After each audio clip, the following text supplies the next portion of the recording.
ಯಾಕೆ ಆಗ್ತದೆ ಅಂತ ಹೇಳಿದ್ರೆ because of social media and ಕ್ರೈಮ್ನ ಉತ್ತೇಜನ ಮಾಡೋಂಥ ಸಿನಿಮಾಗಳು.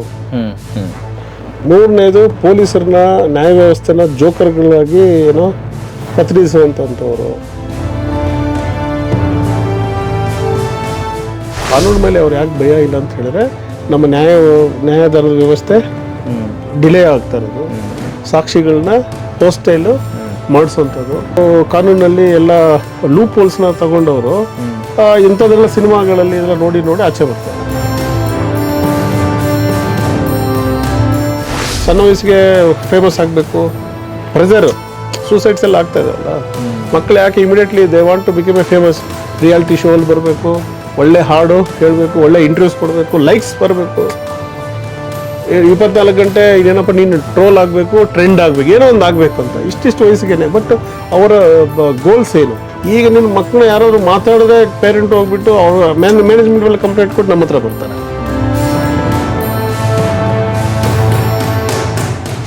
ಟೆಕ್ನಾಲಜಿ ಅನ್ನೋದು ವರನ ಶಾಪನ ನಿಮ್ಮ ಪ್ರಕಾರ? ಎಲ್ಲ ಹೀರೋ ಎಲ್ಲರನ್ನೂ ರಕ್ಷಣೆ ಮಾಡಿದ್ಮೇಲೆ ಲಾಸ್ಟಲ್ಲಿ ಎಂಡ್ ಸೀನಲ್ಲಿ ಪೊಲೀಸರು ಬರೋದು. ಹೌದು, ಎಲ್ಲ ಆದ್ಮೇಲೆ ಅದನ್ನ ಕೇಳೋಣ ಅನ್ಕೊಂಡೆ, ನೀವೇ ಹೇಳ್ತಾ ಇದ್ದೀರಿ. ಆಮೇಲೆ ಮೂರನೇದು, ಯಾವಾಗ ಸಿನಿಮಾದಲ್ಲಿ ಪೊಲೀಸ್ ಆಫೀಸರ್ ಕ್ಯಾರೆಕ್ಟರ್ ಅಂದ್ರೆ ಅವನು ವಿಲನ್ ಜೊತೆ ಇರ್ತಾನೆ, ವಿಲನ್ ಜೊತೆ ಕುಡಿತಾ ಇರ್ತಾನೆ, ಲಂಚ ತಗೊಳ್ತಾ ಇರ್ತಾನೆ, ಪೊಲೀಸ್ ಸ್ಟೇಷನ್ ಅಲ್ಲಿ ಬಂದ್ರೆ ಅವ್ರ ಜೊತೆ ಎಲ್ಲ ಅಸಹ್ಯ ಮಾಡ್ತಾನೆ. ಯಾವಾಗ್ಲೂ ನ್ಯಾಯದ ಪರವಾಗಿ ಪೊಲೀಸ್ ಆಫೀಸರ್ ಇರೋದಿಲ್ಲ.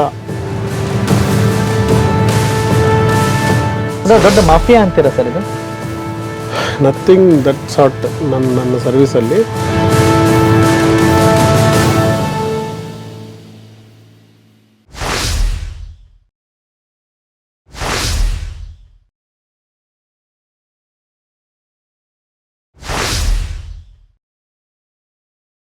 ಒಂದಲ್ಲ ಎರಡಲ್ಲ, 33 ಮರ್ಡರ್ಸ್. One simple story. ಎಲ್ಲ ಸಹ ಇಗೋ ಇಂದ.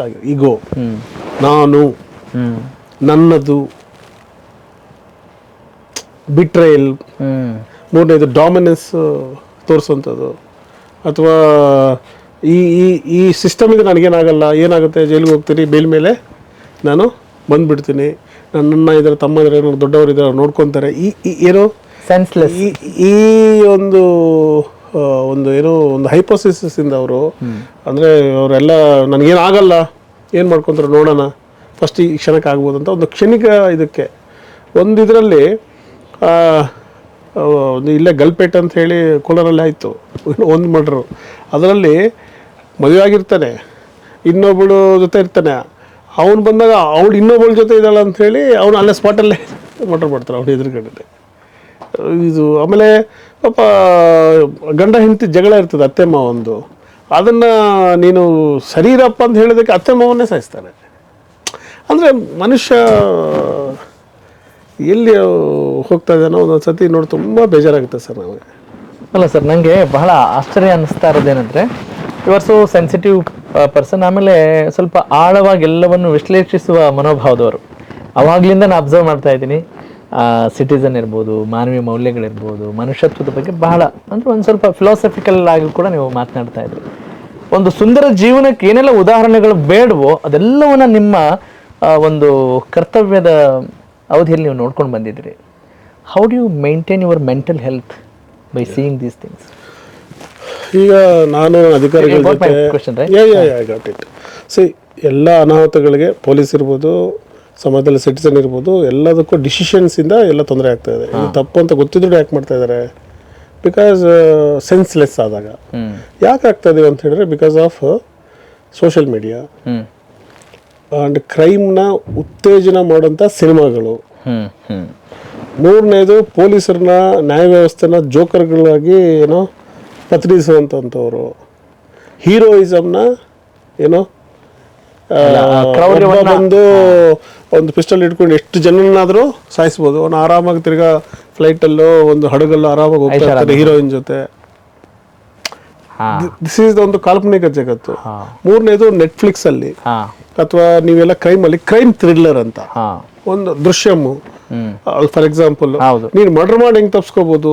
ಫಾರ್ ಎಕ್ಸಾಂಪಲ್ ಇಲ್ಲೇ ಮೊನ್ನೆ ನಾನು ಇಲ್ಲಿ ಬೆಂಗಳೂರು ಸಿಟಿ ನಲ್ಲಿ ಒಂದು ಸಣ್ಣ ಹುಡುಗನ ಬಾಲಕನ್ನ ಒಬ್ಬ ಕಿಡ್ನಾಪ್ ಮಾಡಿ ಆಮೇಲೆ ಮರ್ಡರ್ ಮಾಡ್ದ. ಅಫ್ಕೋರ್ಸ್ ನಾವು ಗುರುಮೂರ್ತಿ ಅಂತ ಮತ್ತು ಇಬ್ಬರನ್ನ ನಾವು ಅರೆಸ್ಟ್ ಮಾಡಿದ್ವಿ. ಇನ್ನೊಂದು ಮೊನ್ನೆ ಬಾಳಪ್ಪ ಮತ್ತು ಇನ್ನೊಬ್ಬರು ಮಾದೇಶ್ ಅಂತ ಒಬ್ಬನೇ ಇಬ್ಬರು ಮರ್ಡರ್ ಮಾಡ್ದ ದುಡ್ಡುಗೋಸ್ಕರ, ರೆಡ್ಡಿ ಅಂತ. ಅವನು ಸಿನಿಮಾಗಳು ನೋಡಿ ಪ್ರೇರಣೆ ಮಾಡಿ ಹೆಂಗೆ ನಾವು ತಪ್ಪಿಸ್ಕೋಬೋದು ಅಂತೆಲ್ಲ ಪ್ರಿಪರೇಷನ್ ಎಲ್ಲ ಮಾಡಿಕೊಂಡು ಹೋಗಿರೋಂಥ ಸಂದರ್ಭದಲ್ಲಿ ಯಾಕೆ ಈ ಥರ ಜನ ಆಗ್ತಾ ಇದ್ದಾರೆ ಅಂತ ಹೇಳಿದ್ರೆ, ನಾವು ಮೊಬೈಲ್ಸ್ ಮಕ್ಕಳಿಗೆ ಕೊಟ್ಬಿಟ್ಟಿದ್ದೀವಿ. ಪೇರೆಂಟಲ್ ಗೈಡೆನ್ಸು ಇಲ್ಲ, ಮಕ್ಕಳು ತಂದೆ ತಾಯಿ ಜೊತೆ ಮಾತಾಡ್ತಾ ಇಲ್ಲ. ವಯಸ್ಕರನ್ನ ನಾವು ಹಾಸ್ಟೆಲ್ಗೆ ಸೇರಿಸ್ಬಿಡ್ತಾ ಇದೀವಿ. ಇಂಟ್ರಾಕ್ಷನ್ ಇಲ್ಲ. ಮದುವೆ ಮಾಡೋ ಸಂದರ್ಭದಲ್ಲಿ ಇಷ್ಟಗಳನ್ನ ನಾವು ನೋಡ್ತಾ ಇಲ್ಲ. ಆಮೇಲೆ ಈ ಹಿಂದೆ ಏನಾಗ್ತಾ ಇತ್ತು, ಕೂಡು ಕುಟುಂಬಗಳು ಇರ್ತಾ ಇತ್ತು, ಅಥವಾ ಇಂಟ್ರಾಕ್ಷನ್ ಆಗ್ತಾ ಇತ್ತು ನಿಮ್ಮ ಜೊತೆ ನನ್ನ ಜೊತೆ. ಈಗ ಯಾವ ಎಲ್ಲ ಮೊಬೈಲಲ್ಲಿ ಮಾತಾಡೋಂಥದ್ದು, ಮೊಬೈಲಲ್ಲಿ ಏಕಾಂತವನ್ನು ಇಷ್ಟಪಡ್ತಾ ಇದ್ರು. ಹಾಗಾಗಿ ಎಲ್ಲಿ ಅದು ಕಲ್ಚರ್ ಬೆಳಿಬೇಕು? ಅವಾಗ ಚಾವಣಿಗಳಿತ್ತು, ಕಟ್ಟೆಗಳಿತ್ತು, ನಾಟಕಗಳಿತ್ತು. ಈಗ ರಾಮಾಯಣ, ಮಹಾಭಾರತ ಅಥವಾ ಇಸ್ಲಾಂ ಅಥವಾ ಕ್ರೈಸ್ತನಲ್ಲಿ ನೀತಿ ಪಾಠಗಳಿತ್ತು. ಕದಿಬಾರ್ದು, ಸುಳ್ಳು ಮಾಡಬಾರ್ದು, ವ್ಯಭಿಚಾರ ಮಾಡಬಾರ್ದು, ನೀನು ಇನ್ನೊಬ್ಬರ ಆಸ್ತಿ ನೀನು ಏಸೋಪನ ಕಥೆಗಳಂತಿತ್ತು, ನೀನು ನೀತಿ ಕಥೆಗಳು ಇತ್ತು.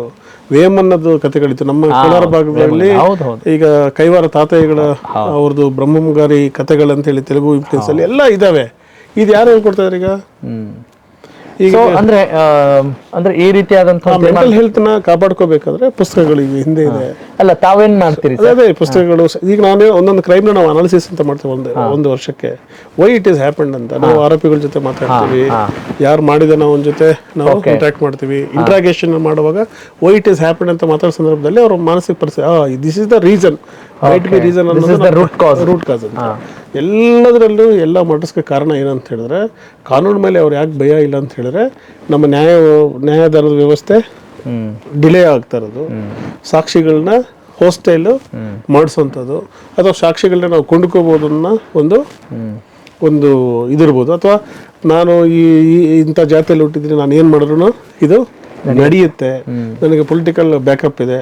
ನಮ್ಮ ಆಮೇಲೆ ರೌಡಿಸಮ್, ನನಗೇನಾದ್ರು ಅಣ್ಣ ಇದ್ದಾರೆ, ಅವ್ರು ಕರ್ಕೊಂಡು ಆಚೆ ಬರ್ತಾರೆ.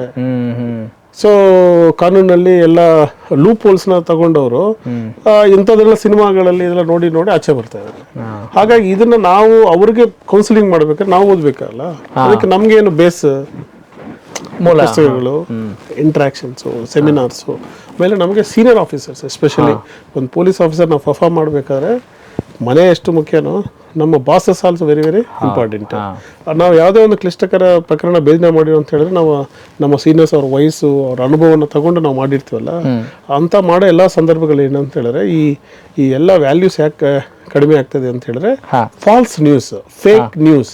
ಅಂದ್ರೆ ಒಂದು ಮುಸ್ಲಿಂ ಹಿಂಗ್ ಮಾಡ್ಬಿಟ್ಟ, ಹಿಂದೂ ಹಿಂಗ್ ಮಾಡ್ಬಿಟ್ಟ, ಆ ಹುಡುಗಿ ಅಂದ್ರೆ ವಾಟ್ಸಪ್ ಯೂನಿವರ್ಸಿಟಿನಲ್ಲಿ ಫೇಕ್ ನ್ಯೂಸ್ಗಳು. ಈಗ ನೋಡಿ, ಈಗ ದೇಶ ಭಾಷಣ ಇರ್ಬೋದು, ಈಗ ಮಾಸ್ ಲಿಂಚಿಂಗ್ ಇರ್ಬೋದು, ಅಥವಾ ಹೆಣ್ಣನ್ನ ಒಂದು ಭೋಗದ ವಸ್ತುವಾಗಿ ತೋರಿಸುವಂಥದ್ದು ಇರ್ಬೋದು.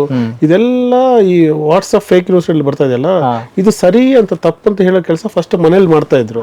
ಇಂಟ್ರಾಕ್ಷನ್ ಇಲ್ಲ ನಾವು ಮಾಡೋ. ಈಗ ಆ ಕೆಲಸನ ಪೊಲೀಸ್ ತಗೊಂಡಿದೆ. ಈಗ ಫ್ಯಾಕ್ಟ್ ಚೆಕ್ ಮಾಡ್ತಾ ಇದೀವಿ ನಾವು. This is the true news, it is not A true news. ಇದು ರೂಮರ್ಸ್ ಇದೆ, ಈ ರೂಮರ್ಸ್ಗೆ ನೀವು ಯಾರು ತಲೆ ಬೇಡಿ ಅಂತೇಳಿ ವಿ ಹ್ಯಾವ್ ಟೇಕೆನ್. ನಾವು ಅದು ಪಬ್ಲಿಕ್ ಅಡ್ವೈಸ್ ಕೊಡಬೇಕಾದ್ರೆ ಫಸ್ಟ್ ನಾವು ಇನ್ಫಾರ್ಮ್ಡ್ ಇರಬೇಕು. ಹಾಗಾಗಿ ನಮ್ಮಲ್ಲಿ ತಿರ್ಗಾ ರಿಫ್ರೆಶ್ ಟ್ರೈನಿಂಗ್ಸು, ಪುಸ್ತಕಗಳ ಕನ್ಸಲ್ಟೇಷನು, ಮೆಂಟಲ್ ಹೆಲ್ತು ಮತ್ತು ಫಿಸಿಕಲ್ ಹೆಲ್ತ್ನ ಕಾಪಾಡೋದಕ್ಕೆ ಮೊನ್ನೆ ಬೆಂಗಳೂರು ಸಿಟಿನಲ್ಲಿ ಪ್ರಾಜೆಕ್ಟ್ ಖುಷಿ ಅಂತ ನಮ್ಮ commissioner sir Shri Himanshu project ಮಾಡೋರು. ಅಂದರೆ ಮೆಂಟಲ್ ಬ್ಯಾಲೆನ್ಸ್ನ ಯೋಗ ಮಾಡೋಂಥದ್ದು, ಪ್ರಾಣಾಯಾಮ ಅಂತ ಮಾಡೋಂಥದ್ದು, ಬ್ರೀತಿಂಗ್ ಕಂಟ್ರೋಲ್ ಮಾಡೋ ಟೆಕ್ನಿಕ್ಸ್ ಮಾಡೋಂಥದ್ದು, ಕನಿಷ್ಠ ತಿಂಗಳಿಗೆ ಒಂದು ಪುಸ್ತಕ ಆದರೂ ಓದುವಂಥದ್ದು, ಅದನ್ನು ಮತ್ತು ವೆಯ್ಟ್ ಡಿಟೆಕ್ಷನ್ನ ಮಾಡೋಂಥದ್ದು, ಆರೋಗ್ಯದ ಒಂದು ನಾವು ಒಳ್ಳೆ ಆಹಾರ ತಗೊಂಡ್ರೆ ಒಳ್ಳೆ ಯೋಚನೆಗಳು ಬರುತ್ತೆ, ತಾಮಸ ಆರೋಗ್ಯ ಅದೆಲ್ಲ ನಮ್ಮ ಇಂಡಿಯನ್ ಸೊಸೈಟಿನಲ್ಲಿ ಇದೆ. ಅದೆಲ್ಲ ಮಾಡೋದು ಸಹ ಪೊಲೀಸಲ್ಲಿ ನಮ್ಮವರು ಮಾಡ್ತಾ ಇದೀವಿ. ಅದು ಮಾಡಿದ್ರೆ ಮಾತ್ರ ನಾವು ಇನ್ನೊಬ್ರಿಗೆ ಹೇಳೋಂಥ ಒಂದು ಪ್ರಮೇಯ ಬರೋದು. ಇಲ್ಲ ನಮಗೇನು ಗೊತ್ತಿಲ್ಲ ಅಂದ್ರೆ, ಅವ್ನ ಸಿಕ್ಕದ, ಆರೋಪಿ ಸಿಕ್ಕಿದ್ನ ಅರೆಸ್ಟ್ ಮಾಡಿ ಜೈಲಿಗೆ ಕಟ್ರಿ, ತಿರ್ಗಾ ಅವ್ನು ಪರಪ್ನಗರ ಬರಬೇಕು. ಪರಪ್ನಗರ ನನ್ನ ಅಂದ್ರೆ ಇರುತ್ತೆ, ಅಲ್ಲಿ ಸಾವಿರಾರು ಜನ ತಿರ್ಗಾ ಈ ರೌಡಿಗಳು, ಕರೆಕ್ಷನಲ್ ಎಲಿಮೆಂಟ್ಸ್. ಬಟ್ ಅವರು ಆಚೆ ಬರುವಾಗ ತಿರ್ಗಾ ನಾನು ಮಾಡಿದ್ದು ತಪ್ಪು ಅಂತ ಪಶ್ಚಾತ್ತಾಪ ಬರಬೇಕಲ್ಲ ಅವ್ರಿಗೆ. ಯಾರು ಅದ್ರ ರಿಯಲೈಸಸ್ ಮಾಡಿಸುವಂಥದ್ದು ಯಾರು? ಸೊ ಇದು it's not only police, everybody is ಅಷ್ಟೇ. ನಾವೊಂದು ಆರೋಗ್ಯಕರವಾದಂಥ ಸಮಾಜ ನಿರ್ಮಾಣ ಆಗಬೇಕಾದ್ರೆ ಇದರಲ್ಲಿ ಎಲ್ಲರೂ ಸ್ಟೇಕ್ ಹೋಲ್ಡರ್ಸೇ. ತಂದೆ ತಾಯಿ ಅವ್ರ ಜವಾಬ್ದಾರಿಯಿಂದ ನುಡ್ಸ್ಕೋಬಾರ್ದು, ಸ್ಕೂಲ್ ಟೀಚರ್ಸು ಅವ್ರ ಜವಾಬ್ದಾರಿಯಿಂದ ನುಡ್ಸ್ಕೋಬಾರ್ದು. ಈಗ ನಾವೆಲ್ಲ ಓದೋವಾಗ ಟೀಚರ್ ಅಂದರೆ ಓಡ್ತಾ ಇದ್ವಿ ನಾವು, ನಮಗೆಲ್ಲ ದಂಡಿಸ್ತಾ ಇದ್ರು, ಓದಿಸ್ತಾ ಇದ್ರು, ಬುದ್ಧಿ ಹೇಳ್ತಾರೆ. ಇವತ್ತು IPS ಆಫೀಸರ್ ಆಗಿದ್ದೀವಿ. ಈಗ ನಿನ್ನ ಮಕ್ಕಳು ಯಾರಾದ್ರು ಮಾತಾಡಿದ್ರೆ ಪೇರೆಂಟ್ ಹೋಗ್ಬಿಟ್ಟು ಅವ್ರ ಮ್ಯಾನೇಜ್ಮೆಂಟ್ ಮೇಲೆ ಕಂಪ್ಲೇಂಟ್ ಕೊಟ್ಟು ನಮ್ಮ ಹತ್ರ ಬರ್ತಾರೆ. ಅವ್ರು ಯಾರಾದರೂ ಬುದ್ಧಿವಾದ ಹೇಳಿದ್ರೆ who are you tell to my ಇದು. ಆಮೇಲೆ ಸಣ್ಣ ವಯಸ್ಸಿಗೆ ಫೇಮಸ್ ಆಗಬೇಕು, ಪ್ರೆಸರು, ಸೂಸೈಡ್ಸ್ ಎಲ್ಲ ಆಗ್ತಾ ಇದಾವಲ್ಲ. ಮಕ್ಕಳು ಯಾಕೆ immediately they want to become a famous, reality show ಅಲ್ಲಿ ಬರಬೇಕು, ಒಳ್ಳೆ ಹಾಡು ಹೇಳಬೇಕು, ಒಳ್ಳೆ ಇಂಟರ್ವ್ಯೂಸ್ ಕೊಡಬೇಕು, ಲೈಕ್ಸ್ ಬರಬೇಕು, 24 ಗಂಟೆ ಇದೇನಪ್ಪ ನೀನು ಟ್ರೋಲ್ ಆಗಬೇಕು, ಟ್ರೆಂಡ್ ಆಗಬೇಕು, ಏನೋ ಒಂದು ಆಗಬೇಕು ಅಂತ ಇಷ್ಟಿಷ್ಟು ವಯಸ್ಸಿಗೆ. ಬಟ್ ಅವರ ಗೋಲ್ಸ್ ಏನು? ಈಗ ವ್ಯವಸಾಯ ಮಾಡೋನಾದ್ರೆ ನೀನು ಸ್ಟೀಲ್ಡ್ ಮಾಡಬೇಕು, ನೆಕ್ಸ್ಟ್ ಒಂದು ಬರಬೇಕಂತ, ಅಥವಾ ನೀನು ಹೋಗಿದ್ರೆ ಒಳ್ಳೆ ರ್ಯಾಂಕ್ಸ್ ತಗೋಬೇಕಂತ, ಅಥವಾ ನಿನ್ನ ಲೈಫಲ್ಲಿ ಸೆಟ್ಲ್ ಆಗಬೇಕು, ಒಂದು ಬಿಸ್ನೆಸ್ ಚೆನ್ನಾಗಿ ಮಾಡೋಂತ ಒಂದು ಪೇರೆಂಟಲ್ ಗುರು ಇರಬೇಕಲ್ಲ. ಅರಿವೇ ಗುರು ಅಂತ ಬಸವಣ್ಣವ್ರು ಹೇಳಿದ್ದಾರೆ. ಈ ಅರಿವು ಕಡಿಮೆ ಆಗ್ತದೆ ಸೊಸೈಟಿನಲ್ಲಿ. ಈ ಅರಿವನ್ನ ಟೈಮು ಏನು ಸ್ಕ್ರೀನ್ ಟೈಮ್ಸ್ ನೀವು ನೋಡಿದ್ರೆ ಅನಾಲಿಸಿಸಲ್ಲಿ screen time is becoming a more. ಅದರಲ್ಲಿ ಯಾವ ಅರಿವು ಸಿಗ್ತಾ ಇಲ್ಲ. ನೀವು ಒಂದು ರೀಲ್ ಓಪನ್ ಮಾಡಿದ್ರೆ ಏನು ಸಿಗ್ತಾ ಇದೆ ನಿಮಗೆ ಗೊತ್ತು. ಒಂದು ರೀಲ್ ಹೇಗಾಗಿದೆ ಅಂದರೆ ಮೊಬೈಲ್ ಬಳಕೆ ಕಡಿಮೆ ಮಾಡಿ ಅಂತ ನೋಡೋದು ಮೊಬೈಲಲ್ಲೇ ಆಗಿದೆ. ಕರೆಕ್ಟ್. ನಾನು ಹೇಳ್ತಾ ಇರೋದು ವಿಚಕ್ಷಣ ಜ್ಞಾನ. ಈಗ ಫಾರ್ ಎಕ್ಸಾಂಪಲ್ ಸ್ಕ್ರೀನ್ ಇದೆ, ಮೊಬೈಲ್ ಇದೆ, ಇಂಟರ್ನೆಟ್ ಇದೆ. ಫಾರ್ ಎಕ್ಸಾಂಪಲ್ ನೀವು ಇದೇ ಏಸೋಪರ ಕಥೆಗಳು ಓದಿದ್ರೆ ಒಂದು ಹಂಸ ರಾಜಹಂಸ ಅಂತ ಹೇಳ್ತೀವಲ್ಲ, ಸ್ವಾನ್, ನೀರು ಮತ್ತೆ ಹಾಲು ಎರಡು ಮಿಕ್ಸ್ ಮಾಡಿ ಹಾಕಿದ್ರೆ ಅದು ಹಾಲೇ ತಗೊಂತದೆ. ಅದಕ್ಕೆ ಹಂಸಕ್ಷೀರ ನ್ಯಾಯ ಅಂತ ಕೂಡ ಕರಿತೀವಿ. ಅದೇ ರೀತಿ ಎಲ್ಲ ಇದೆ ಬಾಸ್. ಯಾವ್ದು ನೀವು ತಗೋಬೇಕು ಅನ್ನೋದನ್ನ ಪೇರೆಂಟ್ಸ್ ಹೇಳಲೇಬೇಕಲ್ಲ ಮಕ್ಕಳಿಗೆ. ನಾನೇನು ಅಬ್ಸರ್ವ್ ಮಾಡಿದೆ ಅಂದ್ರೆ ಸರ್, ನಿಮ್ಮ ಮಾತುಗಳಲ್ಲಿ ಒಬ್ಬ ಪೊಲೀಸ್ ವರಿಷ್ಠಾಧಿಕಾರಿ ಒಬ್ಬ ಅಸಹಾಯಕ ಸ್ಥಿತಿಯಲ್ಲಿ ಇರೋದನ್ನ ನಾನು ಗಮನಿಸ್ತಾ ಇದ್ದೀನಿ. ಕರೆಕ್ಟ್.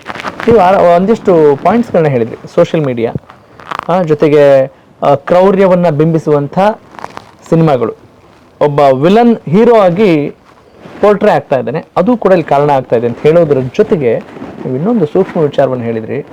ಪೊಲೀಸ್ ಅಧಿಕಾರಿಗಳನ್ನು ಕೂಡ ಜೋಕರ್ಗಳ ಥರ ನೋಡಲಾಗ್ತಾ ಇದೆ. ಕರೆಕ್ಟ್.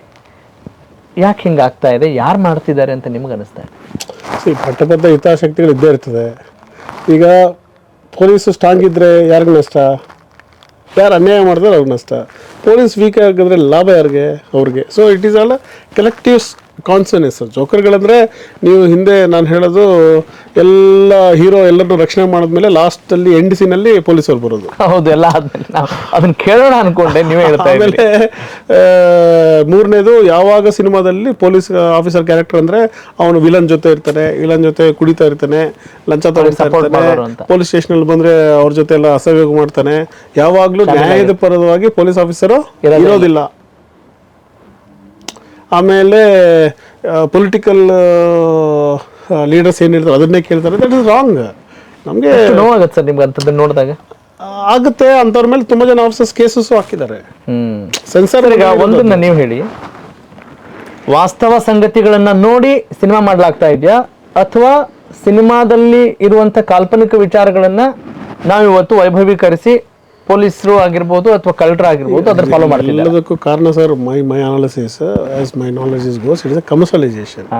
ಹೆಂಗೆ ನಾವು ನೋಡ್ತಾ ಇದೀವಿ ಅಂತ ಹೇಳಿ, ಒಳ್ಳೇದು ಕೆಟ್ಟದ್ದು ಎರಡೂ ತಗೋಬೇಕು. ಸಿನಿಮಾ ನೋಡಿ ಹಿಂಗೆ ಆಗ್ತಾ ಇದೆ ಅಂತ ನಾವು ಹೇಳ್ತಾ ಇಲ್ಲ. ಇಲ್ಲ ರೀ, ಸಮಾಜದಲ್ಲಿ ಏನಿದೆ ನಾವು ತೋರಿಸ್ತಾ ಇದೀವಿ ಅಂತ ಅವ್ರು ಅಂತ ಇದ್ದಾರೆ. ಎರಡು ವಾದ. ಬಟ್ ಅಲ್ಟಿಮೇಟ್ ನಷ್ಟ ಯಾರಿಗೆ? ಸೊಸೈಟಿ. ನಾಳೆ ನಿಮ್ಮ ಮಗ ಹಿಂಗೆ ಮಾಡಿದ್ರೆ, ಡ್ರಗ್ ಅಡಿಕ್ಟ್ ಆದರೆ, ನಿಮ್ಮ ಮಗ ರೇಪಿಸ್ಟ್ ಆದರೆ, ನಿಮ್ಮ ಮಗ ಯಾವುದಾದ್ರೂ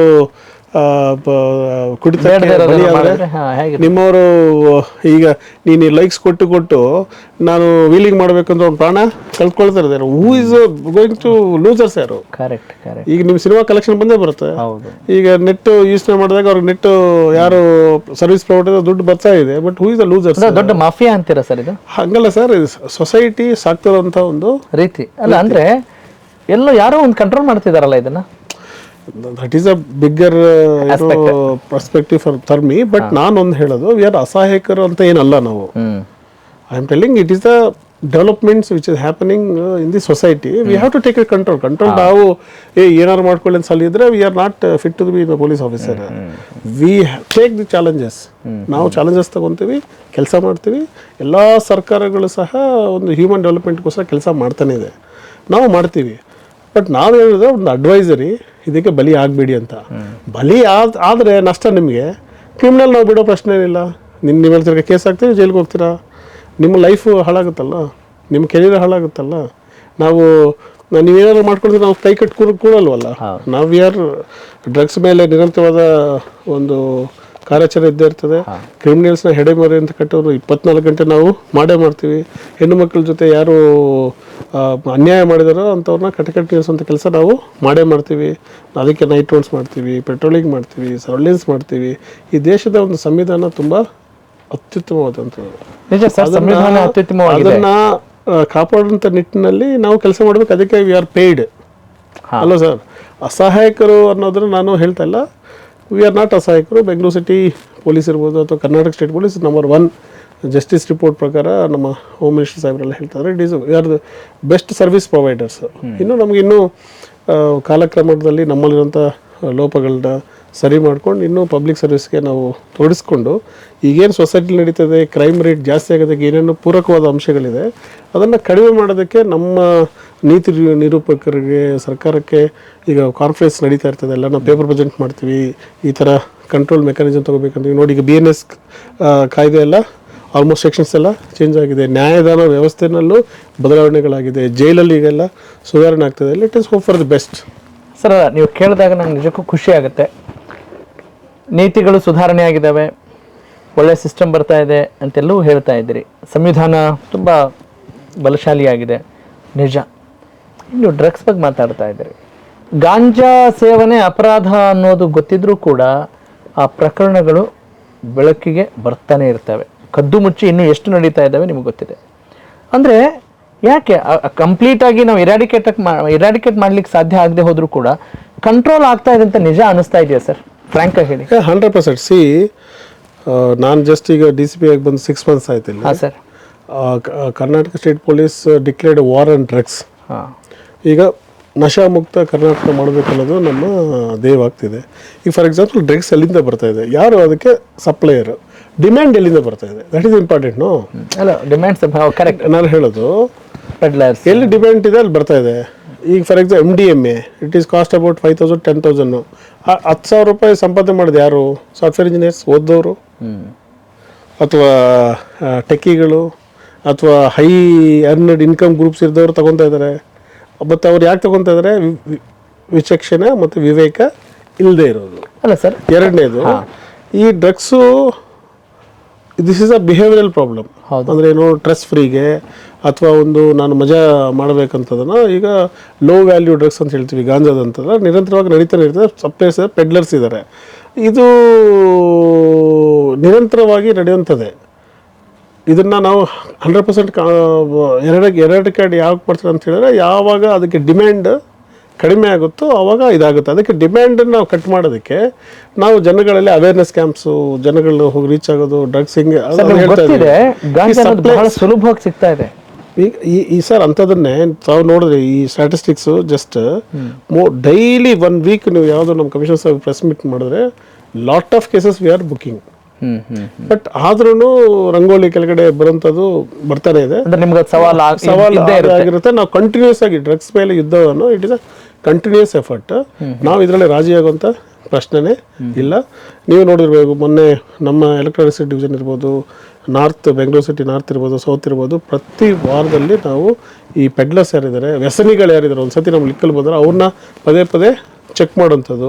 ಫ್ಯಾಕ್ಟ್ರಿ ಮತ್ತು ಹೈಡ್ರೋ ಗಾಂಜಾ ಎಲ್ಲಿ ಬರ್ತಾ ಇದೆ, ಮತ್ತು ಏರ್ಪೋರ್ಟಲ್ಲಿ ಇಲ್ಲೆಲ್ಲಿ ಬರ್ತಾ ಇದೆ, ಒರಿಸ್ಸಾ ಮತ್ತು ಆಂಧ್ರ ಬಾರ್ಡರ್ನಲ್ಲಿ ಇಲ್ಲಿ ಬರ್ತಾ ಇದೆ, ಈ ಕಡೆ ತಮಿಳ್ನಾಡು ಕಡೆ ಇಲ್ಲಿಂದ ಬರ್ತಾ ಇದೆ. ಎಲ್ಲರ ಮೇಲೆ ನಾವು ನಮ್ಮ CCB especially city crime branch ಇರ್ಬೋದು, ನಮ್ಮ SP ಪೋಸ್ಟ್ಗಳು ನಮ್ಮದ್ರಲ್ಲಿ ನಾವು ನಿರಂತರ ಕೆಲಸ ಮಾಡ್ತಾಯಿದ್ದೆ. ಸಿಕ್ಕಾಕೊಂಡಾಗ ಪ್ರಕರಣ ಬರ್ತದೆ. ನೀವು ಹೇಳ್ದಂಗೆ ನಮಗೆ ಗೊತ್ತಿಲ್ಲದರೆ ನಮ್ಮ ನೆಟ್ಟಲ್ಲಿ ಇರೋದು ತುಂಬ ನಡೀತದೆ. ಬಟ್ ಪ್ರಕರಣಗಳು ಬಂದಾಗ ಅದನ್ನು ತಿರ್ಗಾ ನಾವು ಆ ಚೈನ್ ಲಿಂಕ್ ಇಡೋದು ತುಂಬ ಕಷ್ಟ ಇದೆ. ಬಟ್ ನಮ್ಗೆ ಸಾಧ್ಯವಾದಷ್ಟು we are doing good job ಅಲ್ವಾ ಸರ್? ನೀವು ಒಳ್ಳೆ ಮಾತು ಹೇಳಿದರೆ, ಅದು ಗಾಂಜಾ ಸ್ವಲ್ಪ ದುಡ್ಡಿಗೆ ಸಿಗುವಂಥದ್ದೆಲ್ಲ ದೊಡ್ಡ ದುಡ್ಡಿಗೆ ಸಿಗ್ತಾ ಇದೆ ಅಂಥೇಳಿ. ಅಂದರೆ ಬರೀ ನೀವು ಸಾಫ್ಟ್ವೇರ್ ಇಂಜಿನಿಯರ್ಸ್ ಹೆಸರು ತೊಗೊಂಡ್ರಿ, ಅದರ ಜೊತೆಗೆ ಪೊಲಿಟಿಷಿಯನ್ಸ್ ಕೂಡ ತುಂಬ ದೊಡ್ಡ ಸಂಪಾದನೆಯಲ್ಲಿ ಇರ್ತಾರೆ. ಅವರ ಮಕ್ಕಳಿಗಂತೂ ಪೊಲೀಸರು ನಮಗೇನು ಮಾಡ್ಕೊಳಕ್ಕಾಗಲ್ಲ ಅನ್ನೋ ಒಂದು ಭಾವನೆಯಲ್ಲಿ ಇರ್ತಾರೆ. ಇದ್ರ ಬಗ್ಗೆ ತಮ್ಮ ರಿಯಾಕ್ಷನ್? ನಾವಂತೂ ನನಗೆ ಗೊತ್ತಿರೋ ಹಾಗೆ ಹಾಂ, ನಥಿಂಗ್ ದಟ್ ಸಾರ್ಟ್ ನನ್ನ ಸರ್ವಿಸಲ್ಲಿ ಹಾಂ ಸರ್. ಯಾರನ್ನೂ ಗಾಂಜಾ ಅವ್ರ ಪೊಸಿಷನ್ ಇದ್ದವ್ರನ್ನ ಬಿಟ್ಟದಂಥ ಪ್ರಸಂಗನೇ ಇಲ್ಲವೇ ಇಲ್ಲ. ಹೌದು ಸರ್. ಓಕೆ. NDPS ಏನು ಕಾಯ್ದೆ ಇದೆಯಲ್ಲ, ಫಾರ್ ಎಕ್ಸಾಂಪಲ್ ಯಾವುದೋ ಒಂದು ಆಕ್ಸಿಡೆಂಟ್ ಆಯಿತು, ಮರ್ಡರ್ ಆಯಿತು, ಆ ಪ್ರಾಣ ಆವತ್ತೇ ಹೋಗುತ್ತೆ. ಬಟ್ ಒಂದ್ಸತಿ ಗಾಂಜಾ ತಗೊಂಡವರು ಅಥವಾ ಒಂದ್ಸತಿ ಈ MDMA ತಗೊಂಡವ್ರು ಏನಾಗುತ್ತೆ ಅಂದ್ರೆ ಹಾಂ ಸರ್. ಅವ್ನು ಬದುಕಿದ್ರು ಸತ್ತಂಗೆನೆ, ಅಂದ್ರೆ ಎಲ್ಲಾ ಸೆನ್ಸಸ್ಸು ನಿಷ್ಕ್ರಿಯಗೊಳ್ಳುತ್ತೆ. ಹಾಗಾಗಿ NDPS ಅವ್ರಿಗೆ ಅಂಥವ್ರಿಗೆ ಕಠಿಣವಾದಂಥ ಒಂದು ಶಿಕ್ಷೆ ಮಾಡಿದೆಯಲ್ಲ. ಹಾಗಾಗಿ ನನಗೆ ಗೊತ್ತಿರೋ ಹಾಗೆ ಯಾವುದೇ ಹೈಯರ್ ಇನ್ಕಮು ಎಷ್ಟೇ ಪ್ರೆಸಸ್ ಬಂದ್ರೂ ನಮ್ಮ ಪೊಲೀಸ್ ಆಫೀಸರ್ಸು ನಮ್ಮ ರಾಜ್ಯದಲ್ಲಾಗಲಿ ಇಲ್ಲಾಗಲಿ ಯಾವುದು ಗಾಂಜಾ ಕೇಸಲ್ಲಿ ಮಾಡಿಲ್ಲ. ಕೆಲವು ಪ್ರಕರಣಗಳು ಬಂದಿರ್ಬೋದು, ನಮ್ಮ ಪೊಲೀಸವರು ಗಾಂಜಾ ಪೆಡ್ಲರ್ ಜೊತೆ ಇದ್ದಂಥವ್ರು ಸಿಕ್ಕಿದ್ದಾರೆ ಹಂಗಿಂಗೆ ಅಂತ, ಅಂಥದ್ದು ಒಂದು ಸಣ್ಣ ಪ್ರಕರಣ ಬಂದರೂ ಸಹ ಅವ್ರನ್ನೆಲ್ಲರೂ ಸಸ್ಪೆಂಡ್ ಮಾಡಿ ಆ್ಯಕ್ಷನ್ಸ್ ತಗೊಂಡು ಸರ್ಕಾರ ಇರ್ಬೋದು, ನಮ್ಮ ಕಮಿಷನರ್ ಸಾಹೇಬ್ ಇರ್ಬೋದು, ಒಂದು ಸ್ಟ್ರಾಂಗ್ ಒಂದು ಮೆಸೇಜೇ ಕೊಟ್ಟಿದ್ದಾರೆ. Nothing, we are having A zero tolerance policy towards drugs. Okay sir, ಈಗ ಬೆಂಗಳೂರಿನಂಥ ದೊಡ್ಡ ಜನಸಂಖ್ಯೆ ಇರುವಂಥ ಪ್ರದೇಶದಲ್ಲಿ ಈಗ ನಿಮ್ಮ ವಿಷನ್ ಏನೋ ಇರುತ್ತೆ, ವುಮೆನ್ ಸೇಫ್ಟಿ ಇರ್ಬೋದು ಅಥವಾ ಡ್ರಗ್ಸ್ ಫ್ರೀ ರೀಜನ್ ಮಾಡಬೇಕು ಅಂತಿರುವಂಥದ್ದಕ್ಕೆ, ಆಮೇಲೆ ಎಲ್ಲ ರೀತಿಯಿಂದಲೂ ಕೂಡ ಕಾನೂನು ಸುವ್ಯವಸ್ಥೆನ ಕಾಪಾಡಿಕೊಳ್ಬೇಕು ಅಂತ ಇರುವಾಗ ಎಷ್ಟು ಸವಾಲಿನ ಕೆಲಸ ಆಗಿದೆ ನಿಮಗೆ? Definitely sir, 100% is A challenging. ಹಾಂ. ಸೊ ಈಗ ಅಂದರೆ ಯಾವ ರೀತಿ ಚಾಲೆಂಜಿಂಗ್ ಆಗ್ತಿದೆ? ಸ್ಟಾಫ್ ನಿಮಗೆ ಸಪೋರ್ಟಿವ್ ಇಲ್ವಾ ಅಥವಾ ಮೇಲಾಧಿಕಾರಿಗಳ ಸಪೋರ್ಟ್ ಇಲ್ವಾ? ಯಾವ ರೀತಿ ಚಾಲೆಂಜಿಂಗ್ ಸಿಚುವೇಶನ್ ಫೇಸ್ ಮಾಡ್ತಾ ಇದ್ದೀವಿ? ಸೀನಿಯರ್ ಆಫೀಸರ್ಸ್ ಇರ್ಬೋದು, ಸರ್ಕಾರ ಇರ್ಬೋದು, ನಮ್ಮ ಬೇಡಿಕೆಗಳಿಗೆ ಫಾರ್ ಎಕ್ಸಾಂಪಲ್ ಬೆಂಗಳೂರಲ್ಲೇ ಈಗ first 8 law and order divisions ಇತ್ತು, ಈಗ 11 ಆಗಿದೆ. ನಾವು ಎಲೆಕ್ಟ್ರಾನಿಕ್ ಸಿಟಿ ಇರ್ಬೋದು, ನಾರ್ತ್ ಸೌತ್ ವೆಸ್ಟ್ ಇರ್ಬೋದು, ಮತ್ತು ಇನ್ನೊಂದು ನಾರ್ತ್ ಈಸ್ಟ್ ಅಂತೇಳಿ ಹೊಸ 3 ಡಿವಿಷನ್ ಕ್ರಿಯೇಟ್ ಮಾಡಿ ಈಚ್ ಪೊಲೀಸ್ ಸ್ಟೇಷನಲ್ಲಿ ಸ್ಟ್ರೆಂತನ್ನು ಜಾಸ್ತಿ ಮಾಡುವಂಥದ್ದು. ಈಗ ಗ್ರೇಟರ್ ಬೆಂಗಳೂರು ಅಥಾರಿಟಿ ಆದಮೇಲೆ ಇನ್ನೂ ಬೆಳೆಯುವಂಥ ನಗರ ಪ್ರದೇಶಗಳನ್ನ ಸ್ಟೇಷನ್ ವ್ಯಾಪ್ತಿಗೆ ಸೇರಿಸಿ ಎಲ್ಲರೂ 100 ಪೊಲೀಸ್ ಸ್ಟಾಫ್ನ ಸೇರಿಸಿ ಸರ್ಕಾರ is strengthening the police arms. ಎರಡನೇದು, ನಮ್ಮ ಸೀನಿಯರ್ ಆಫೀಸರ್ಸು ಪ್ರತಿ ವಾರಕ್ಕೆ ಒಂದು ರಿವ್ಯೂ ತಗೊತಾರೆ. ಡ್ರಗ್ಸ್ ಮೇಲೆ ಏನೇ ಆ್ಯಕ್ಷನ್ ಆಯಿತು ಅಥವಾ ಎಷ್ಟು ಅವೇರ್ನೆಸ್ ಕ್ಯಾಂಪ್, ಕಾಲೇಜ್ಗೆ ನಾವು ಹೋಗಿದ್ದೀವಿ, ಸ್ಕೂಲ್ಗೆ ನಾವು ಹೋಗಿದ್ದೀವಿ. ಮೋರ್ ದೆನ್ ತುಂಬ ಪೆಡ್ಲರ್ಸ್ ಯಾರಾದ್ರೆ ಎಲ್ಲರನ್ನೂ 2-3 ಕಟ್ಟಿದ್ದೀವಿ. ಫಾರಿನರ್ಸ್ ಎಲ್ಲ ಡಿಪೋರ್ಟೇಷನ್ ನಾವು ಮಾಡ್ತಾ ಇದ್ದೀವಿ. ದೆನ್ NCB ಜೊತೆ ಅವೇರ್ನೆಸ್ ಕ್ಯಾಂಪ್ಸು ನಾವು ಮಾಡ್ತಾ ಇದ್ದೀವಿ. ಸೊ ನಾನು ಹೇಳೋದು it is very difficult. For example ಸ್ಕೂಲ್ಗೆ ಹೋದಾಗ ಪೊಲೀಸವ್ರು ಯಾಕೆ ಪದೇ ಬರ್ತಾರೆ, ನಮ್ಮ ಬಾಡಿ ನಾವು ನೋಡ್ತೀವಿ ಅಂತ ಒಂದಿರುತ್ತೆ. ಎರಡನೇದು, ನಾವು ರೆಸಿಡೆನ್ಷಿಯಲ್ ವೆಲ್ಫೇರ್ ಅಸೋಸಿಯೇಷನ್ಗೆ ಹೋಗಬೇಕು, ನಮ್ಮ ಪ್ರೈವಸಿಗೆ ಪೊಲೀಸವರು ಧಕ್ಕೆ ಮಾಡ್ತಾ ಇದ್ದಾರೆ. ಮೂರನೇ, ನಾವು Bengaluru is a happening city, ನಾವು ಪಾರ್ಟಿ ಮಾಡ್ಬೇಕು, ಯಾಕೆ 1 ಗಂಟೆಗೆ ನೀವು ಸ್ಟಾಪ್ ಮಾಡ್ತೀರಾ, ಇದ್ರೆ ಏನಾಗುತ್ತೆ, ಲೈಫ್ನ ಹೆಂಗೆ ಎಂಜಾಯ್ ಮಾಡ್ಬೇಕು ನಾವು, ಇದೆಲ್ಲ ಚಾಲೆಂಜಸ್. ಮೂರನೇದು, ಮಹಿಳೆಯರಿದ್ರೆ ನಾವು ತಿರ್ಗಾ ಮಹಿಳಾ ಪೊಲೀಸೇ ಹೋಗ್ಬೇಕು. ರಾತ್ರಿನಲ್ಲಿ ಯಾರೋ ಸಿಕ್ಕಿದ್ರೆ ತಿರ್ಗಾ ಬಂದು ಅವನು ಕುಡಿದು ಅವನು ಸತ್ತರೆ ತಿರ್ಗಾ ನಮ್ಮ ಪೊಲೀಸ್ ಕಸ್ಟಡಿಯಲ್ಲಿ ಸಾವು ಅಂತ ಹೇಳಿ ಇನ್ನು ಮುಟ್ಟಬೇಕಾ ಮುಟ್ಟಬಾರ್ದ. ಆಮೇಲೆ ಟೆಸ್ಟ್ ಮಾಡ್ಬೇಕು ಇಮಿಡಿಯೇಟ್ಲಿ, ಅವ್ನು ಕರ್ಕೊಂಡೋಗಿ ತುಂಬ ನಿಷೇಧದಲ್ಲಿ ಇರ್ತಾರೆ, ಅವ್ನು ಕರ್ಕೊಂಡೋಗಿ ಕೂರಿಸಿ ಅವ್ನು ಟೆಸ್ಟ್ ಮಾಡಿಸಿ ಆ ಟೆಸ್ಟ್ ರಿಸಲ್ಟ್ ಬರಗಂಟ ಅವ್ನು ಕಾಪಾಡಬೇಕು. ಅವ್ನು ಓಡಾಡಿದ್ರೆ ನಮ್ಮವ್ನು ಸಸ್ಪೆಂಡ್ ಆಗ್ತಾರೆ. ಆಮೇಲೆ ಅಷ್ಟರಲ್ಲಿ ಈಗ ಹೆಣ್ಮಕ್ಳು ಇದ್ರೆ ಅವರು ವೇಷಭೂಷಣಗಳು ಅದನ್ನು ಕಾಪಾಡಬೇಕು. ಅವ್ರ ಐಡೆಂಟಿಟಿನೂ ಸಹ ನಾವು ಪ್ರೆಸ್ಗೆ ಅದೆಲ್ಲ ಐಡೆಂಟಿಟಿ ಮಾಡಬೇಕು. ಸರ್, ನಾನು ಹೇಳೋದು ಇಷ್ಟೆಲ್ಲ ಇದ್ರೂ ಸಹ ನಮ್ಮ police are doing our job because it is our job to keep the society safe and secure. ಇದಾವೆ 100% ನಾನು ಚಾಲೆಂಜಸ್ ಇಲ್ಲ ಅಂತ ಹೇಳ್ತಿಲ್ಲ. ಮತ್ತು ನಮ್ಮಲ್ಲಿ ಡ್ರಾಪ್ ಬ್ಯಾಕ್ಸು ಇದೆ. ಬಟ್ ಥಿಂಗ್ ಈಸ್ ಏನು, ನಾವು ಏನೇನು ತಪ್ಪುಗಳಿಂದ ಅದನ್ನು ಪಾಠಗಳನ್ನ ಕಳೆದು ಮುಂದೆ ಹೋಗಬೇಕು. ಒಂದು ಸೇಫರ್ ಸೊಸೈಟಿನ ನಾವು ನಿರ್ಮಾಣ ಮಾಡಲೇಬೇಕು. ಅದರಲ್ಲಿ ನಮ್ಮ ನಿರಂತರವಾದಂಥ ಪ್ರಯತ್ನ, ನಮ್ಮ ಸೀನಿಯರ್ ಆಫೀಸರ್ಸ್ದು, ಸರ್ಕಾರದ್ದು ನಿರಂತರವಾದಂಥ ಎಫರ್ಟ್ ಸೊಸೈಟಿ ಮೇಲೆ ಇದ್ದೇ ಇರ್ತದೆ. ಓಕೆ, ಅಂದರೆ ಅದನ್ನು ಒಬ್ಬ ಪ್ರಾಮಾಣಿಕವಾಗಿ ಹೇಳ್ತಾ ಇದ್ದೀರಿ ಅಂತ ಅಂದ್ಕೊಳ್ತೀನಿ. ಸರ್, ಈಗ ಎಲ್ಲ ಪ್ರಕರಣಗಳಲ್ಲೂ ಸಾಕ್ಷ್ಯಗಳು ಬೇಕೇ ಬೇಕಾಗುತ್ತೆ. ಆ ಸಾಕ್ಷ್ಯಗಳನ್ನು ಬೆಳೆಸ್ತೀರಾ, ಸಾಕ್ಷಿಗಳನ್ನು ಕರ್ಕೊಂಡು ಬಂದಿರ್ತೀರಾ, ಕೊನೆಗೆ ಶಿಕ್ಷೆನೇ ಆಗೋದಿಲ್ಲ. ಕರೆಕ್ಟ್, ತುಂಬ ಟೈಮ್ ತೊಗೊಂಡ್ಬಿಟ್ಟಿರ್ತಾರೆ, ಟೈಮು ಹೋಗಿರುತ್ತೆ, ಆಮೇಲೆ ನಿಮ್ಮ ಶ್ರಮ ಕೂಡ ಆಗಿರುತ್ತೆ. ಆ ಟೈಮಲ್ಲಿ ಫಲ ಸಿಕ್ಕಿರಲ್ಲ. ಬಹುತೇಕ ಪ್ರಕರಣಗಳಲ್ಲಿ ನಾವು ಕೇಳಿರ್ತೀವಿ, ನೋಡಿರ್ತೀವಿ. ಇದಕ್ಕೆ ತಮ್ಮ ಅಭಿಪ್ರಾಯ ಏನು? ಅದೇ ಸರ್, ಈಗ ಕನ್ವಿಕ್ಷನ್ ಈಸ್ ವೆರಿ ಲೋ ಅಂತ ಬೇರೆ ರಾಜ್ಯಗಳು ಅಥವಾ ಬೇರೆ ಪ್ರಕರಣ ನೋಡಿದ್ರೆ ನಮ್ಮ ಕನ್ವಿಕ್ಷನ್ ರೇಟ್ ಕಡಿಮೆ ಇದೆ, ಒಪ್ಕೊಂತೀವಿ. ಈಗ ಇಂಡಿಯನ್ ಎವಿಡೆನ್ಸ್ ಆ್ಯಕ್ಟ್ ಏನು ನಮ್ಮ BNS ಸಾಕ್ಷಿ ಅಧಿನಿಯಮ ಏನಿದೆ ಬಂದಿದೆ, ಅಥವಾ IPCನಲ್ಲಿ ಏನಾದರೂ ಅಪರಾಧ ಆದಾಗ ಸಾಕ್ಷ್ಯಗಳನ್ನ ಸೇಕರಣೆ ಮಾಡಿ ನಾವು ಕೊಡಬೇಕು. ಇದರಲ್ಲಿ ಡಾಕ್ಯುಮೆಂಟ್ ಎವಿಡೆನ್ಸ್ ಇರುತ್ತೆ, ಅಂಥದ್ರಲ್ಲೇ ಎಲ್ಲ ಏನು ಕನ್ವಿಕ್ಷನ್ ಕೊಡೋದಕ್ಕೆ ಜಡ್ಜಸ್ಸು ತುಂಬ ಈಸಿ ಆಗುತ್ತೆ. ಎಲ್ಲಿ ಯಾವಾಗ ಹ್ಯೂಮನ್ ಎಲಿಮೆಂಟ್ಸ್ ಇರ್ತಾರೆ, ಅವರು ಸಾಕ್ಷಿ ನುಡಿಬೇಕು, ಆ ಸಂದರ್ಭದಲ್ಲೂ ಸಹ ನಮ್ಮಲ್ಲಿ ಕೋರ್ಟ್ ಮಾನಿಟರಿಂಗ್ ಸಿಸ್ಟಮ್ ಅಂತ ಇರುತ್ತೆ, ಪಬ್ಲಿಕ್ ಪ್ರಾಸಿಕ್ಯೂಟರ್ಸ್ ಇರ್ತಾರೆ, ಅವರೆಲ್ಲ ರಿಫ್ರೆಶ್ ಮಾಡಿ ಇಡ್ತೀವಿ. ಬಟ್ ಅಲ್ಲಿ ಸಾಕ್ಷಿಗಳಿಗೆ ಬೆದರಿಕೆ ಆಗುವಂಥದ್ದು ಅಥವಾ ಪ್ರಲೋಭಕ್ಕೆ ಎದುರಾಗಿಬಿಟ್ಟು ನಮಗೆ ಪ್ರಾಸಿಕ್ಯೂಷನ್ಗೆ ಪ್ರತಿಕೂಲವಾಗಿ ಹೇಳೋದು ಪ್ರಕರಣಗಳು ತುಂಬ ಜನ ನೋಡ್ತಾ ಇರ್ತೀವಿ. ಆಮೇಲೆ ಫಸ್ಟ್ ಕೇಸ್ ಆಯಿತು, ಬರ್ತಾ ಬರ್ತಾ ರಾಜ್ಯ ಆಗೋಣ, ಈಗ ನಾವು ಆಗೋದು ನಮ್ಮ ಹುಡುಗ ಓದೋದು ಹೋದ, ಇವನ್ನ ಶಿಕ್ಷೆ ಕೊಟ್ಟರೆ ನನಗೆ ಏನು ಬರುತ್ತೆ ಅಂತ ತುಂಬ ಪೇರೆಂಟ್ಸ್ ಆ ಥರ ಮಾತಾಡ್ತಾರೆ. ಇನ್ನೊಬ್ರು ಇಲ್ಲ ನಮಗೆ ಜಸ್ಟಿಸ್ ಸಿಕ್ಕಿದೆ ಅಂತ ಮಾತಾಡೋರು ಇದ್ದಾರೆ. ಸೊ ಅನ್ಲೆಸ್ ಅಂಟಿಲಿ ಕನ್ವಿಕ್ಷನ್ನ ರೇಟ್ನ ಇಂಪ್ರೂವ್ ಮಾಡೋದಕ್ಕೂ ಸಹ ವಿ ಆರ್ ಕಂಟಿನ್ಯೂಯಸ್ಲಿ ಮಾನಿಟರಿಂಗ್. ನಮ್ಮಲ್ಲಿ ಏನೋ ಕೋರ್ಟ್ ಮಾನಿಟರಿಂಗ್ ಸಿಸ್ಟಮ್ ಇದೆ. ಎರಡನೇದು ಇದು ಅಕ್ಯೂಟಲ್ ಕಮಿಟಿ ಅಂತ ಒಂದಿದೆ ಸರ್. ಅಂದ್ರೆ ಕೇಸ್ ಅಕ್ಯೂಟ್ ಆದ್ರೆ ಯಾಕೆ ಆಯ್ತು ಅನ್ನೋದನ್ನ ತಿರ್ಗಾ ತರೋ ಮಾಡಿ ಆಫೀಸರ್ಸ್ ನಾವೇನು ತಪ್ಪು ಮಾಡಿ ನಮ್ಮೆಲ್ಲ ಕ್ರಮ ಆಗ್ತಾ ಇದೆ. ಬಟ್ ಸಾಕ್ಷಿಗಳ ಮೇಲೆ ಕ್ರಮ ತಗೊಳ್ಳೋದಕ್ಕೆ ಯಾವುದಿಲ್ಲ. ಬಟ್ ಕಾನೂನಲ್ಲಿ ಒಂದು ಅವಕಾಶ ಇದೆ. ಯಾರ ಮೇಲಾದ್ರು ತಪ್ಪು ಸಾಕ್ಷಿ ಹೇಳಿದ್ರೆ ಶಿಕ್ಷೆ ಆಗ್ಬೇಕಂತ ಅವನಿಗೆ ಸಾಕ್ಷಿ ಇದೆ. ಮೂರನೇದು ನಮ್ಮ ಸರ್ಕಾರಿ ಅಧಿಕಾರಿಗಳು ಯಾವ್ದಾದ್ರು ಹೋಸ್ಟೆಲ್ ಸಾಕ್ಷಿ ನೋಡಿದ್ರು ಸಹ ಆಕ್ಷನ್ ಆಗುತ್ತೆ. ಅದೇ ರೀತಿ ಪಬ್ಲಿಕ್ ಸಹ ನೋಡಿದ್ದನ್ನ ನಾವು ಏನ್ ಮಾಡ್ತಾ ಇದೀವಿ, ಅದಕ್ಕೆ ಈಗ BNSS ಅಲ್ಲಿ ಕಂಟಿನ್ಯೂಸ್ ವಿಡಿಯೋಗ್ರಫಿ, ಅಂದರೆ ನಾನು ಅಲ್ಲೇ ಹೋಗೇ ಇಲ್ಲ, ನಾನು ಪೊಲೀಸ್ ಆಫೀಸರ್ ನಂಗೆ ಗೊತ್ತಿದ್ರೆ ಸುಮ್ಮನೆ ನಾನು ಹೇಳಿದೆ, ನನ್ನ ಸಿಗ್ನೇಚರ್ ಅಲ್ಲ ಅಂತ ತುಂಬ ಕೇಸ್ಗಳು ಹಿಂದೆ ಹೋಗಿದೆ. ಈಗ ಅದನ್ನ BNSS ಅಲ್ಲಿ ಕಂಟಿನ್ಯೂಸ್ ವಿಡಿಯೋಗ್ರಫಿ ನಾವು ಮಾಡ್ತೀವಿ. ಆಮೇಲೆ ಅವ್ರಿಗೆ ಕಂಟಿನ್ಯೂಸ್ ಒಂದು ಅರೆಸ್ಟ್ ಮಾಡ್ಬೇಕಾದ್ರೆ ಗ್ರೌಂಡ್ಸ್ ಆಫ್ ಅರೆಸ್ಟ್ ನಾವು ಹೇಳಿರ್ತೀವಿ. ಆಮೇಲೆ ಯಾವುದಾದ್ರು ಪಂಚನಾಮೆ ಸೀಜರ್ ಮಾಡುವಾಗ ಕಂಟಿನ್ಯೂಸ್ ವಿಡಿಯೋಗ್ರಫಿ ನಾವು ಈಗ ಕೋರ್ಟ್ ಕೊಡ್ತಾ ಇದೀವಿ.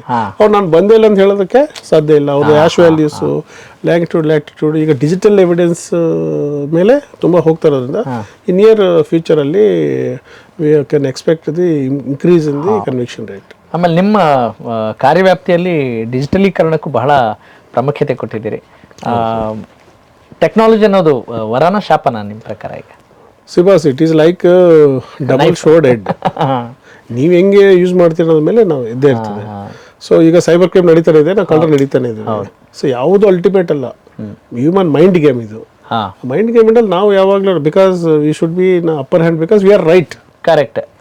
ಸತ್ಯಮೇವ ಜಯತೆ, that is the ultimate truth. ಮಂಡಕೋಪನಿಷತ್ನ ಒಂದು ಏನು ಒಂದು ವ್ಯಾಖ್ಯಾನ, ಅದು ಅದ್ರ ಮೇಲೆ ನಮ್ಮ ಸರ್ಕಾರ ನಿಂತಿರೋದು.